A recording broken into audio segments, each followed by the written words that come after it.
Muy bien, vamos a seguir con la segunda parte de la clase de neurotransmisión, transmisión sináptica, y en esta segunda parte nos vamos a centrar puntualmente en los diferentes neurotransmisores que hay. Pero primero vamos a ver algo muy interesante que es, pues bien, hay un montón de sustancias. Dijimos que hay hormonas, que eh, hay gases adentro del sistema nervioso central, como el óxido nítrico. La pregunta es, ¿cómo podemos definir qué es un neurotransmisor de qué no lo es? Pues bien, a lo largo de los años se han puesto algunos criterios para definir qué es un neurotransmisor. Y ahí vemos tres. Uno de ellos es que lo que nosotros decimos que es un neurotransmisor, esto puede sonar medio obvio, pero tiene que estar en el interior de la neurona presináptica. Nada puede ser un neurotransmisor si no está ahí adentro. Y recuerden algunos de los pasos que describimos en la primera parte de la clase. Todos los neurotransmisores son liberados cuando llega un potencial de acción a la neurona presináptica y ese potencial de acción abre canales de calcio. Es decir, que si yo, por ejemplo, inhibo la funcionalidad de calcio, la liberación de calcio en la neurona y aún así hay un transmisor que se está una sustancia que yo le digo que es transmisor que se está liberando, esa sustancia no es un neurotransmisor. Por lo tanto, la sustancia debe ser liberada en función de la presentación de un potencial de acción y de la activación consecuente de canales de calcio. Y una vez que se liberó, y aquí va el tercer criterio, debe activar receptores, proteínas receptoras que están en la membrana postsináptica. Esos son los tres grandes requisitos para que una sustancia determinada sea un neurotransmisor. Retomemos también otro elemento que vimos antes. Los tipos de receptores son dos. Hay receptores ionotrópicos, es decir, que una vez que se activa la proteína receptora, al ladito tiene un canal iónico formado por varias proteínas que se agrupan entre sí, espalda contra espalda, y forman un canal, y ese canal se abre o se cierra en función de la activación del receptor. Esos son los receptores ionotrópicos. O viceversa, el receptor no está asociado directamente a un canal iónico, sino que está asociado a una proteína G, la cual activa varios mensajeros intermedios que en última instancia, y a poner la mano como marcando eso, activa un canal iónico, ionotrópicos y metabotrópicos. Con esta información en mano, pasemos a ver los principales neurotransmisores. Uno de los neurotransmisores más importantes y que fue, recordemos, aquel que fue descubierto por Otto Lewy, que permitía la reducción del latido cardíaco del sapo, de la rana, es la acetilcolina. La acetilcolina está en varias partes muy relevantes del cuerpo, por ejemplo en la placa neuromuscular. Este movimiento que estoy haciendo aquí yo me lo permite, o no sé si me lo permite, pero un elemento sí, necesario para que yo realice ese movimiento es un mensajero químico que inhibe y relaja los músculos de mi brazo, de mi mano y en última instancia lo que me permite mover los dedos. La placa neuromuscular, la comunicación entre nervios que salen, los nervios espinales, que en última instancia de motores que salen de la médula, y la placa neuromuscular está ligada por este mensajero químico que es la acetilcolina. También está en el sistema nervioso autónomo. Por eso estuvimos viendo que el latido cardíaco se reduce cuando el nervio vago se activa e inhibe. Fíjense, la activación de un nervio genera la inhibición, en este caso, del latido cardíaco y eso es parte del sistema motor visceral, es decir, del sistema autonómico, que también está ligado por acetilcolina.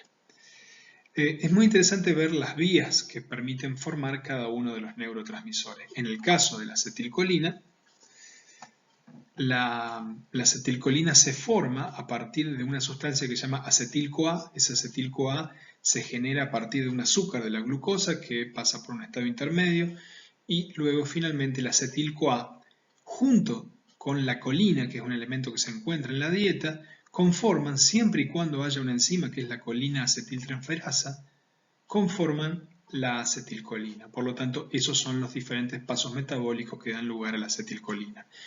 Una vez que la acetilcolina cumple su función, por ejemplo en la placa muscular, fíjense que el movimiento es algo muy dinámico, está todo el tiempo cambiando y muy finito. Yo termino un movimiento, tengo que regular la cantidad de acetilcolina que hay en la placa neuromuscular de una manera muy, muy, muy sutil y muy perfecta. Por lo tanto, aquí, mecanismos de recaptación, es decir, la forma de eliminar el neurotransmisor que quedó ahí, no es tanto por recaptación, sino por destrucción directa mediante una enzima que es la acetilcolinesterasa. La acetilcolinesterasa rompe, una vez que se cumplió la función, rompe toda la acetilcolina que quedó ahí y la retira. Lamentablemente, a veces la acetilcolinesterasa no funciona bien, y cuando no funciona bien, pues bien, empiezo a tener un conjunto de patologías a nivel motor. Y esa fue utilizado para bien y para mal. Es decir, yo puedo utilizar drogas, puedo generar drogas que modulen, que alteren el funcionamiento de la acetilcolinesterasa. Si yo inhibo la acetilcolinesterasa, por lo tanto me va a quedar un montón de acetilcolina aquí, en esa zona, ¿no? Y por lo tanto yo voy a tener movimientos permanentes, convulsiones, hasta que después ya no pueda más tener movimientos, digamos. Ya va a haber una incapacidad para generar nuevos movimientos. Por lo tanto, en algunos órganos como el corazón, eso me va a llevar a la muerte. Drogas que inhiben la acetilcolina y llevan a la muerte son, por ejemplo, utilizadas como fármacos tóxicos por algunos grupos terroristas. Un ejemplo muy conocido de ellos es el gas sarín, que fue utilizado en un ataque en los años 80 al subterráneo de Tokio. Una secta religiosa, por motivos que pueden leer, por ejemplo, en ese libro que está acá, Underground, de Haruki Murakami. Haruki entrevista tanto a las víctimas del ataque terrorista como a aquellos que estuvieron cerca del grupo terrorista también, para conocer un poco las motivaciones subyacentes a eso. Es muy lindo ese libro, muy interesante, les recomiendo leerlo. Y ahí van a ver de primera mano, porque hay muchos sobrevivientes del ataque, van a ver de primera mano los efectos de la exposición a gas sarín, que a su vez lo que hace es inhibir la acetilcolinesterasa, y eso genera un montón de alteraciones a nivel muscular, a nivel psicológico también altera las capacidades de memoria y en última instancia genera la muerte. Así que los invito a leer eso. Pero también se pueden generar drogas que nos ayuden como sociedad. Por ejemplo, la gran mayoría de los insecticidas que ustedes conocen para matar cucaracha, mosquitos, son órganos fosforados, se aprovechan de que también esos insectos utilizan sinapsis o utilizan transmisión acetilcolinérgica y por lo tanto utilizan, los usan para controlar esas plagas, ¿sí? Hay dos grandes tipos de receptores para la acetilcolina. Unos son ionotrópicos y otros son metaotrópicos. Unos se llaman los primeros nicotínicos y los segundos muscarínicos. ¿Por qué se llaman nicotínicos y muscarínicos? Pues bien, porque la nicotina es un agonista exógeno, un ligando exógeno que activa estos receptores nicotínicos que normalmente son activados por la acetilcolina. Los receptores para nicotina son muy potentes en el sistema nervioso central. Y los receptores para nicotina, los receptores nicotínicos, fíjense cómo aparecen acá. La N es de nicotina, la A es de acetilcolina, ACH, y la R es de receptor. Es muy interesante ver estas siglas porque fácilmente uno puede darse cuenta de qué están hablando. Receptores para acetilcolina de tipo nicotínicos. Y como dije yo, los nicotínicos, que se activan por la nicotina también, y son parte de digamos, a nivel del sistema nervioso central, la activación de estos receptores genera esa sensación también de euforia y de tranquilidad que genera el consumo de tabaco, ¿no? Y los receptores nicotínicos son ionotrópicos y están formados estos receptores por 1, 2, 3, 4, 5 proteínas. Esas 5 proteínas acá es como si los miráramos de arriba, esas proteínas, ¿ven? Y acá como si las viéramos de costado. Esas 5 proteínas son proteínas transmembrana que atraviesan la membrana plasmática y, como yo lo dije varias veces, se juntan unas contra otras, espalda con espalda, cola con cola, y lo que hacen es armar un poro, un canal que está normalmente cerrado, pero cuando es activado por la acetilcolina o la nicotina, se abre y permite el paso de iones. Esto que estamos viendo, este pentámero, 3, 4, 5, dije, este pentámero es típico de los receptores ionotrópicos. La gran mayoría de receptores ionotrópicos que vamos a ver se forman de esta manera. 1, 2, 3 como mínimo, 4, 5, hasta 6 proteínas transmembrana que se juntan así una espalda contra espalda y configuran el canal al medio. Como les acabo de decir, estos receptores ionotrópicos son median los efectos de la nicotina en el sistema nervioso central. Y este es un trabajo que vimos nosotros, por el cual observamos que la nicotina lo que hace, esto es un trabajo que realizamos con colegas de la Universidad Estatal de Nueva York en Buffalo, en Estados Unidos, lo que hace la nicotina es sacar parte del efecto negativo del alcohol. Es decir, si yo estoy tomando alcohol, el alcohol normalmente tiene un efecto aversivo. ¿Sí? Esto que estamos viendo acá no me voy a extender mucho, pero es una prueba que mide parte de los efectos feos, displacenteros, de bajón, de malestar gastrointestinal que nos causa el alcohol. Ese bajón, ese efecto negativo del alcohol puede ser cortado, puede ser amainado, dice nuestro trabajo, por la activación de receptores nicotínicos en el sistema nervioso central a partir de la administración también de nicotina. Los otros receptores acetilcolinérgicos son los receptores muscarínicos, abreviados con esta letra M de muscarínicos, ACH de acetilcolina, R de receptor. Es muy interesante ver eso porque eso nos permite rápidamente identificar de qué receptor estamos hablando. ¿Y por qué se llaman muscarínicos? Porque son activados por este hongo que estamos viendo ahí, que también tiene efectos de tipo psicodélico. Y a diferencia de los otros receptores, los receptores muscarínicos son de tipo metaotrópico de segundo mensajero o asociado a proteína G. Fíjense que tienen también 6 segmentos transmembrana y la parte de adentro, la parte interna del receptor o del complejo receptor está asociado a una proteína que es la proteína G, y esa proteína G va a ser la que luego se va a asociar a un canal iónico abriéndolo o cerrándolo. ¿A dónde están? En una de las partes más importantes que estos a veces cumplen funciones inhibidoras y a veces excitadoras. Una función inhibidora muy interesante que cumplen es a partir de trabajar sobre los ganglios basales. Ya vamos a ver mucho más adelante que los ganglios basales tienen funciones reguladoras del movimiento. De hecho, por ejemplo, una alteración de los ganglios basales son caudado, putamen, globo pálido, claustro, es cuando fallan los ganglios basales aparecen cosas como el Parkinson, por ejemplo. ¿Sí? Pues bien, una de las funciones de los receptores de tipo muscarínico es modular, inhibiendo la actividad de los ganglios basales y por lo tanto trabajar en mecanismos de regulación motora.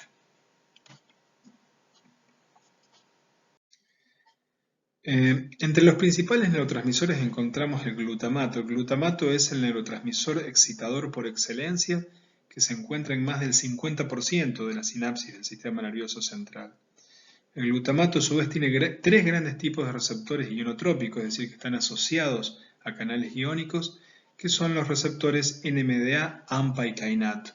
La excitación de NMDA causa una excitación o una activación de menor intensidad pero de más larga duración, a diferencia del receptor AMPA, que es una intensidad de muy alta intensidad pero de menor duración.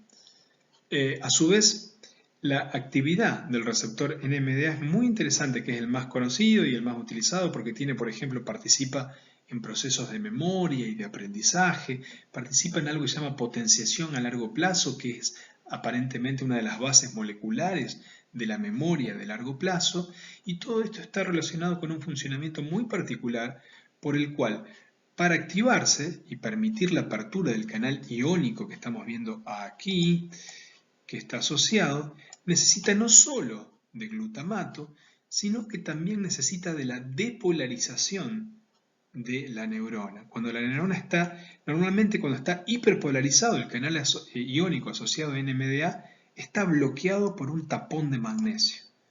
Cuando la neurona se depolariza, y a su vez hay glutamato, el tapón se sale y el glutamato activa el canal iónico y permite la entrada, por ejemplo, de sodio y de potasio y a veces la salida de calcio. Guardemos esto en la memoria porque vamos a ver qué pasa cuando por ahí el receptor NMDA funciona demasiado mal o es hiperactivado por noxas o por toxinas.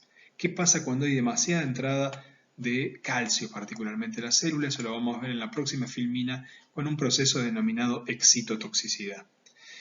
Antes de ir a eso es importante tener en cuenta que el glutamato se forma a partir de algo que se denomina glutamina, y esa glutamina, en la medida en que haya una enzima que se llama glutaminasa, se forma el glutamato, el cual finalmente es embolsado en la vesícula sináptica por un transportador. Casi siempre el transportador tiene la palabrita, la letrita B, ¿ven? B-glut es el transportador vesicular para glutamato, es decir, es una proteína que se encarga de meter todo el glutamato que ha sido producido, de no dejar nada ahí adentro del citoplasma, sino de meterlo y embolsarlo en las vesículas.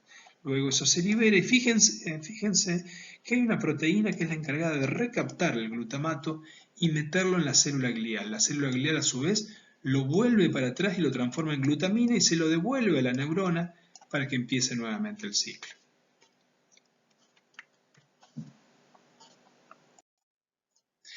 El glutamato en general es muy importante, como acabamos de mencionar, para gran parte de los procesos del sistema nervioso central, pero también puede generar excitotoxicidad. Cuando hay mucha cantidad de glutamato, esa enorme cantidad de glutamato muchas veces está asociada, particularmente en el caso de los receptores NMDA, a la entrada desmesurada de calcio. Y el calcio, si bien como ya hemos visto funciona como un mensajero intracelular, también puede ser muy tóxico. Cuando entra mucha toxicidad de un momento a otro, cuando entra una activación neuronal descoordinada, genera lo que se produce un proceso de necrosis o de excitotoxicidad, que es como una muerte, como una especie de homicidio, como le acabo de mencionar. Supóngase un proceso tóxico por el cual una persona tiene una sobredosis con ketamina o con cocaína. Pues bien, ese proceso de sobredosis dispara procesos de excitotoxicidad para el cual la neurona no está preparada y se muere totalmente sin poder prepararse para ello. Si yo en ese momento hago un proceso detenido, ¿cómo se miden las neuronas muertas en el sistema nervioso central? Mediante algunas técnicas de visualización que son diferentes de las técnicas de visualización que habíamos visto antes, ya sea con Nissl o con Golgi. Utilizamos una técnica que se denomina de plata, y lo que podemos ver ahí, podemos ver la neurona como está acá arriba en su totalidad. Esta es una neurona multipolar y ahí podemos ver el cuerpo bien negro y todos los procesos dendríticos. Este proceso de muerte celular que acabo de mencionar es muy diferente de la denominada apoptosis. La apoptosis es la denominada muerte celular programada, que puede darse por diferentes motivos. A veces las neuronas necesitan morir para ser reemplazadas por otra. A veces hay alteraciones en la homeostasis del sistema nervioso, ya sea por falta de nutrientes o alteraciones térmicas, que indican que ciertas neuronas son como dirigidas o targeteadas para que mueran. Ese proceso de muerte celular programada es muy prolijo, llamémosle. Y cuando eso pasa, es como que la neurona poco a poco se va muriendo, las prolongaciones se retraen y va formando esa nubecita que están viendo aquí. Cada uno de esos puntitos que ven ahí formaban parte antes de los mismos procesos que ven ahí. Pero como la muerte celular fue programada, primero se fueron como rompiendo entre sí, se formó esa nubecita que están viendo ahí y finalmente se van contrayendo y acercando al núcleo. Eso es el proceso de apoptosis, que sería más el equivalente en la célula de un suicidio.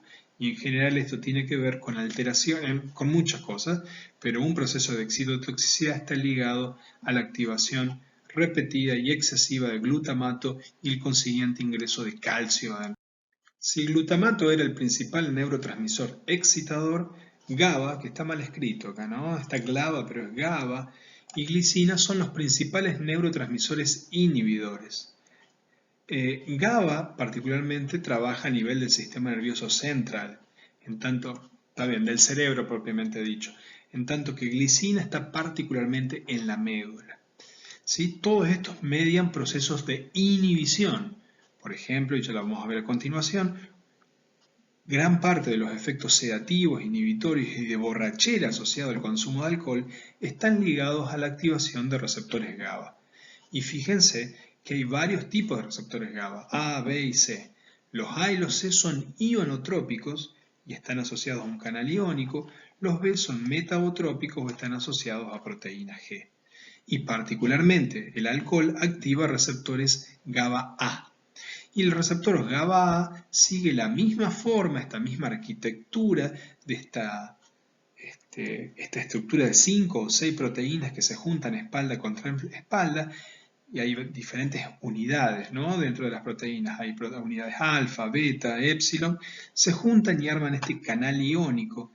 Y, por ejemplo, ¿se acuerdan cuando en el glutamato decíamos que el canal iónico del receptor NMDA permitía la entrada de sodio y también de calcio? Pues bien, cuando se abre el canal de GABA o de glicina, deja entrar cloro. Y el cloro, acuérdense que es Cl-, es negativo. Por lo tanto, un neurotransmisor que permite la entrada a la célula de una molécula cargada negativamente como es cloro, va a tener el efecto de hiperpolarizar la neurona, es decir, de llevarla de menos 60 a menos 70 aún más negativa, a 80, menos 80, menos 90, menos 100. Y por lo tanto la va a hiperpolarizar y por lo tanto la va a hacer más difícil que se excite. Por lo tanto, GABA y glicina son neurotransmisores inhibitorios.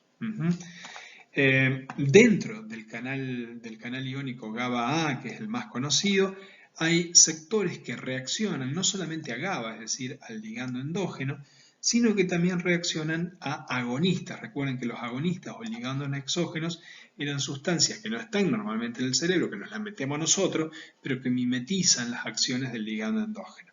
Benzodiazepinas, barbitúricos, corticosteroides, anestésicos, son todas drogas de uso terapéutico. Las benzo son característicamente las drogas que se recetan para generar, para permitir bajar la ansiedad o inducir sueño. El alcohol es una droga psicoactiva. Fíjense aquí este maridaje que hay entre estos sistemas biológicos innatos con sus ligandos propios, internos, pero que también pueden ser activados exógenamente por drogas, ¿no? En relación a cómo se genera esto, en realidad el GABA se forma a partir del glutamato, ¿sí? La glucosa deriva en glutamato y el glutamato, a partir de una serie de enzimas que, como es el ácido glutámico de carboxilasa y otras más, termina generando el GABA, el cual es a su vez metido por un transportador en las vesículas y ahí es mandado al espacio sináptico e interactúa con proteínas receptoras postsinápticas. Les recuerdo nuevamente, lo que estamos viendo aquí es la base de acción de muchas drogas, como es el caso del alcohol. El alcohol tiene un efecto bifásico, es decir, cuando estamos tomando inicialmente el alcohol y tiene estos efectos de activación, de euforia, de activación motora, predominan sistemas como el alcohol activa sistemas como dopamina, por ejemplo. Sin embargo, a medida que los niveles de alcohol en sangre se van haciendo más fuertes, se generan sedación, se generan incoordinación motora y estos efectos que estamos viendo acá son los que son causados por la activación del receptor GABA-A. Hasta que finalmente se genera la inducción de sueño, que también tiene que ver con la activación del receptor GABA-A.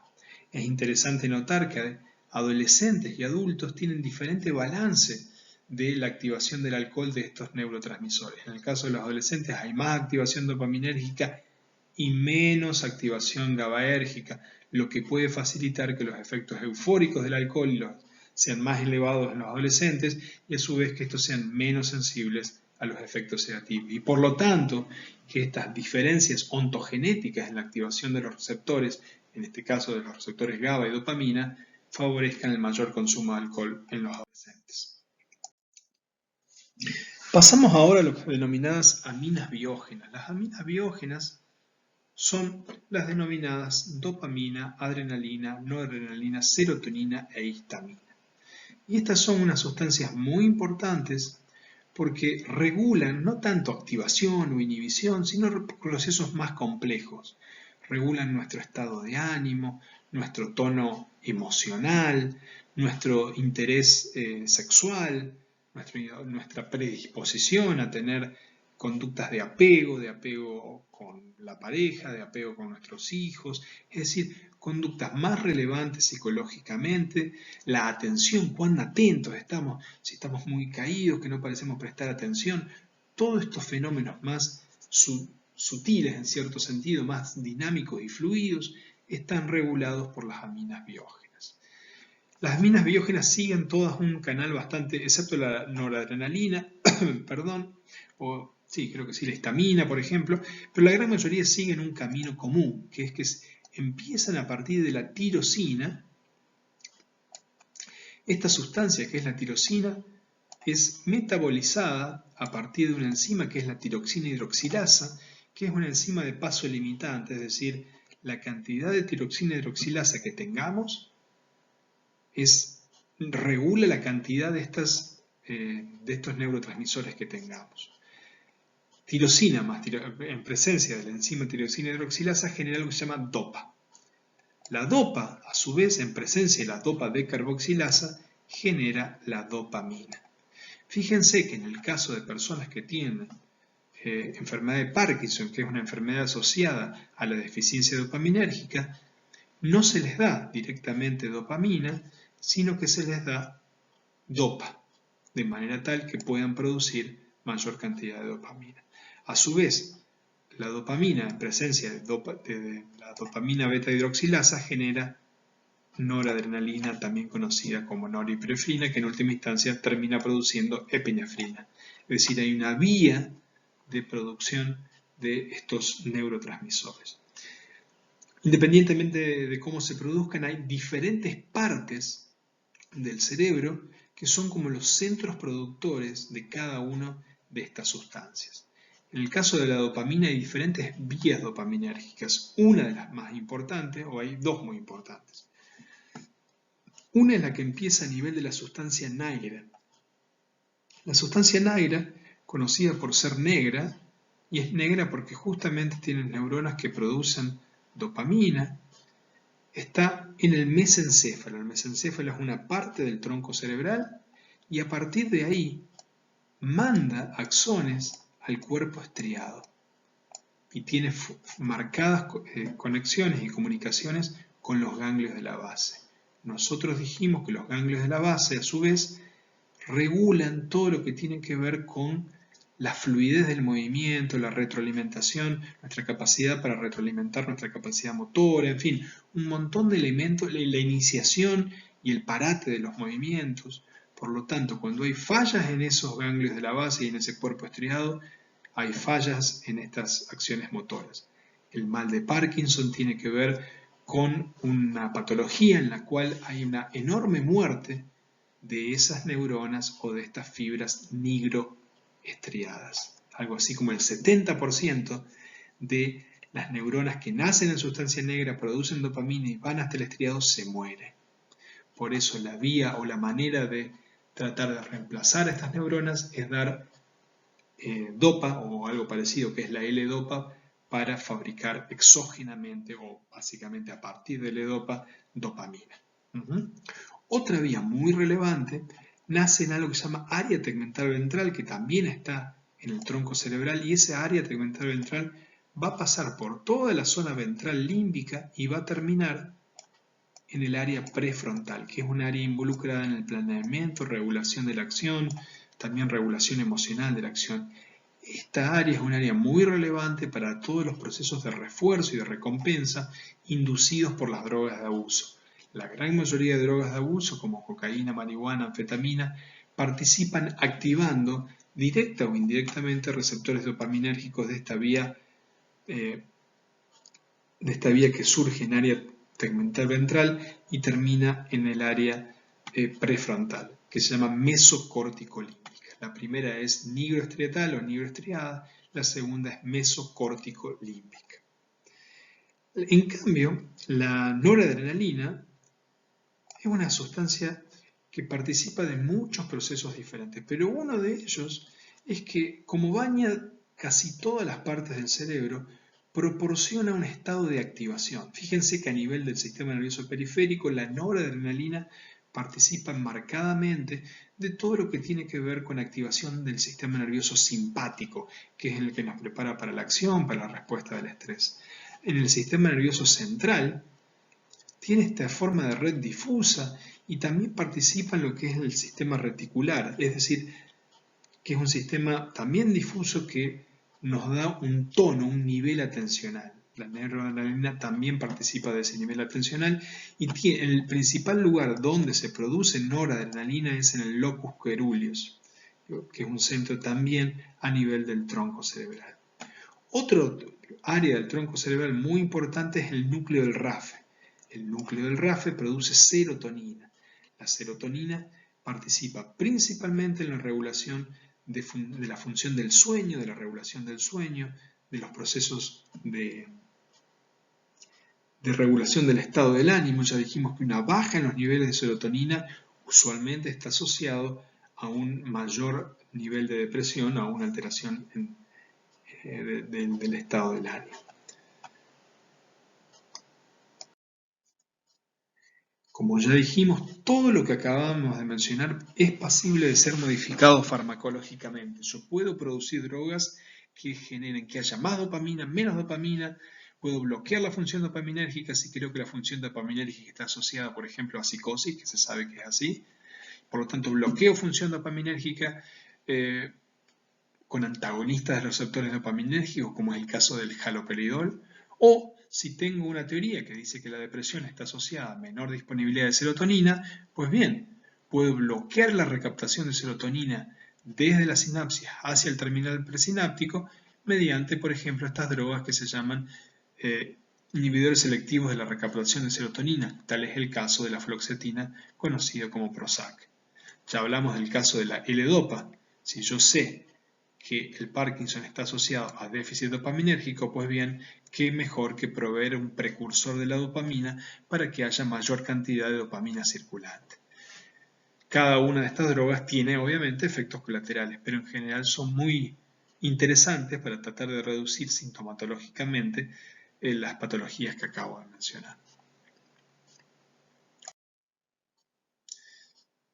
Hay diferentes formas de visualizar las neuronas que producen dopamina. ¿Cómo sabemos que efectivamente a nivel del área tegmental ventral hay neuronas que producen dopamina? Pues bien, una manera de visualizar eso es trabajar con una técnica de visualización o de teñido del sistema, más de visualizaciones de teñido del sistema nervioso central, que se denomina inmunohistoquímica. La inmunohistoquímica tiramos sobre el tejido cerebral un anticuerpo que reconoce a las células que producen, en este caso, dopamina. Pero no importa, puede ser cualquier proteína que uno esté interesado en ver. Estos anticuerpos se creen, entre comillas, que la dopamina es un cuerpo extraño, es un virus o algo que está amenazando el sistema inmune. Por lo tanto, estos anticuerpos se van a pegar a todas las células que produzcan dopamina. Este primer anticuerpo va a ser invisible, por lo que voy a necesitar pegar un segundo anticuerpo que se pega al primero, y este segundo anticuerpo sí va a tener como una banderita, como un fluoróforo, que emite luz. En este caso luz roja. Lo que estamos viendo acá es un pedazo del cerebro de rata donde se le ha tirado estos anticuerpos que detectan dopamina, o mejor dicho, la maquinaria para la producción de dopamina. Detectan tiroxina hidroxilasa, que ya vimos que es el primer paso limitante en la generación de dopamina. Y por lo tanto, cada uno de estos puntos rojos son cuerpos neuronales que producen dopamina. Lo que acabo de mencionar es una de las técnicas de visualización del sistema nervioso central, que es la inmunistoquímica, que nos permite ver la maquinaria biológica que posee cada neurona. Nos permite teñir contra neuronas que produzcan dopamina, serotonina, lo que sea. Otra forma de visualización es la técnica de Golgi, que nos permite ver neuronas enteras, o la técnica de Nissl, que nos permite ver cuerpos neuronales individuales. Aquí tenemos una visualización más clara de lo que es la inmunistoquímica. En este caso estamos utilizando algo que se llama inmunistoquímica contra CFOS. CFOS es una proteína que nos marca cuando la neurona está activa. Es una proteína que indica el nivel de actividad neural. Por lo tanto, si vemos aquí neuronitas marcadas con puntos negros, eso significa que esas neuronas han estado activas recientemente. Y nos permite, por ejemplo, ver que en este caso, ratitas que fueron expuestas al alcohol prenatal tienen mucho menor nivel de actividad normalmente en el cerebro que ratas que no lo fueron. Y todo ese proceso se permite a partir de activar ese anticuerpo que se pega a la proteína objetivo, que lo estamos viendo aquí, ese proceso, y ese anticuerpo primario no es visible a los ojos, sino que necesita un segundo anticuerpo, y ese segundo anticuerpo termina echando luz, en este caso luz negra, y cada lucecita negra que vemos ahí es una neurona que posee esta proteína, que es de nuevo este indicador de actividad neural. Recordemos que aparte de los transmisores de molécula pequeña, como la dopamina, el glutamato, el GABA, había también otros transmisores de molécula grande que la gran mayoría de ellos eran transmisores que se llamaban peptídicos, porque eran cadenas muy grandes de aminoácidos, hasta 30 o 40 aminoácidos, ¿sí? Y habíamos dicho que había varios, ¿no? Como la sustancia P, que es una sustancia asociada a procesos de dolor, pero que capaz los más famosos eran los péptidos opiáceos, que participan de varias funciones. Una de las más comunes y clásicas es la regulación de funciones de dolor. Los ligandos exógenos, como la morfina de los receptores opiáceos mu, está asociado a una marcada reducción del dolor y también a inducción de sueño, y también a inducción de una marcada sensación de placer, de recompensa y de bienestar que hace que los opiáceos tengan una alta capacidad adictiva. Hay tres grandes tipos de opiáceos, que son las endorfinas, encefalinas y endorfinas. Todos ellos activan receptores asociados a proteínas G o metabotrópicos. Por lo tanto, una gran diferencia en el caso de los receptores de molécula pequeña y los receptores de molécula grande es que los receptores de molécula pequeña pueden activar receptores ionotrópicos asociados a canales o receptores metabotrópicos, cualquiera de ellos. Y muchas veces un mismo neurotransmisor activa tanto uno u otro. En el caso de los transmisores peptídicos, siempre están asociados a receptores asociados a proteínas G o metabotrópicos. A su vez, como yo les dije, otros elementos es que en tanto que los receptores de molécula pequeña son sintetizados en el terminal axónico, en todo caso reciben desde el soma las enzimas o reciben algunos precursores que se reciben a través de la dieta o son recaptados. En el caso de los transmisores peptídicos, todo el aminoácido, todo es sintetizado en el cuerpo celular. Y después viaja, así armado como está, hasta el cuerpo, hasta el terminal axónico, y ahí se termina de cortar. De a poco se va cortando ese gran aminoácido inicial, que recordemos, yo lo había nombrado, por ejemplo, en el caso de la endinorfina, que es un neurotransmisor asociado a procesos de estrés, se genera un propéptido que es pre-prodinorfina. Pre y pro no son biológicamente activos, sino que tienen que ver con la generación de este péptido. Así que por lo tanto va a haber un momento en que se va cortando el pro hasta que finalmente queda solamente la dinorfina, que es el principio activo que es finalmente metido en la vesícula y largado al espacio sináptico. Muchos de estos receptores, como yo les dije, están involucrados en procesos de placer y de refuerzo, pero algunos de ellos, como es el caso de la dinorfina que acabo de nombrar, está involucrado en procesos aversivos. La dinorfina es un péptido que activa receptores kappa. Los receptores kappa, a su vez, son la activación de los receptores kappa está evaluado como algo profundamente aversivo. Si yo, por ejemplo, le administro a una rata una droga, un agonista exógeno de los receptores kappa, recordemos, el receptor endógeno de los receptores kappa es la dinorfina, pero hay también drogas que activen exógenamente eso, como el U62.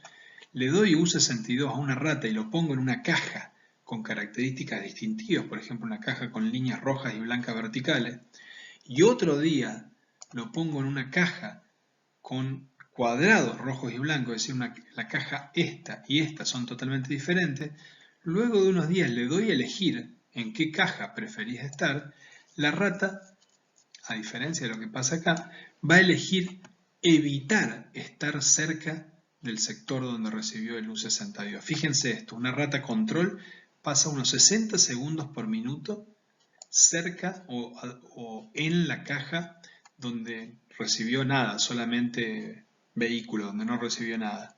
A medida que esa caja predice los efectos de U62, es decir, de la activación de los receptores kappa, las ratas van pasando cada vez menos tiempo en esa caja. Es como que evitan volver al lugar donde fueron estimuladas con una droga que estimulaba los receptores opiáceos de dinorfina. Fíjense que a diferencia de otros receptores de opiáceos que son activados por morfina u otros opiáceos, que los efectos son muy lindos y muy positivos, la estimulación de los receptores opiáceos kappa por este péptido de dinorfina es marcadamente aversiva. Estos son solo ejemplos para que ustedes vean la amplia riqueza que permite la estimulación de los receptores por parte de ligandos endógenos y exógenos también, por supuesto. Finalmente, indicarles que hay neurotransmisores no convencionales que cumplen funciones de transmisión intercelular, como aquellos que dependen de calcio, también como el óxido nítrico, y también hay receptores que han sido detectados en los últimos años, por ejemplo, a partir de los años 90, es decir, no hace mucho tiempo atrás para lo que es neurociencia o para la ciencia en general, fue detectado los receptores para el tetrahidrocannabinol, es decir, las sustancias usualmente presentes en la marihuana. Se han indicado que hay receptores endocannabinoides, los famosos CB1, que detectan la presencia de estos cannabinoides.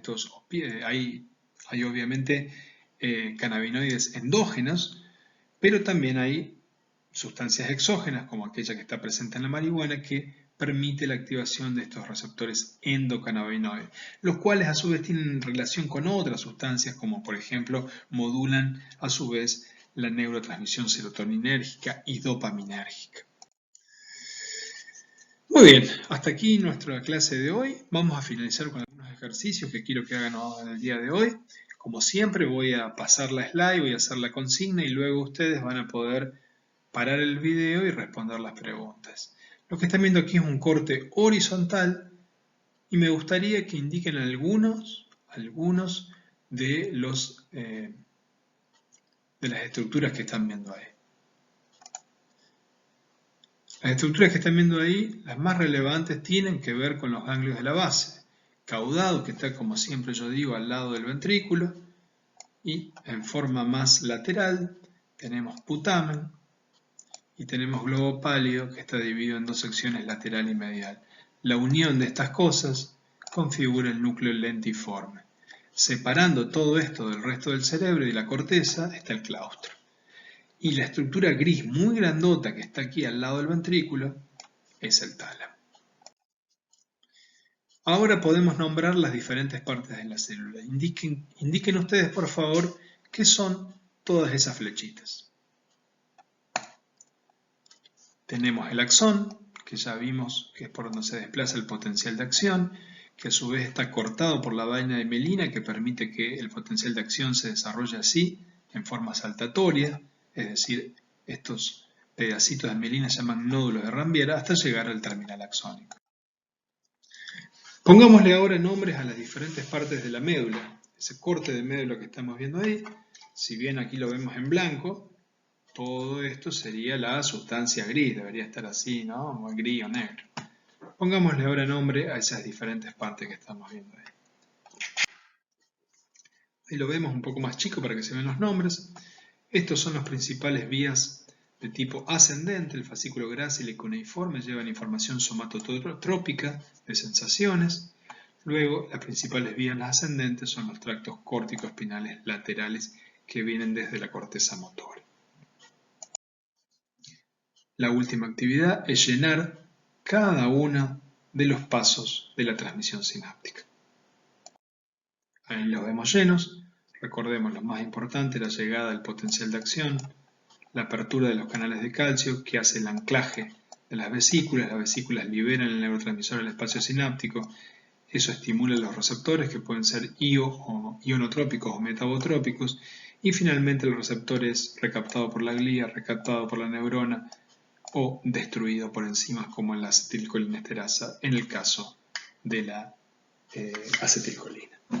Bueno, hemos llegado al final de la clase de hoy, la clase 4, espero que les hayan gustado y recuerden que tienen horarios de consulta, tienen foros para hacer preguntas y para sacarse todas las dudas que necesiten. Muchas gracias por escuchar hasta aquí.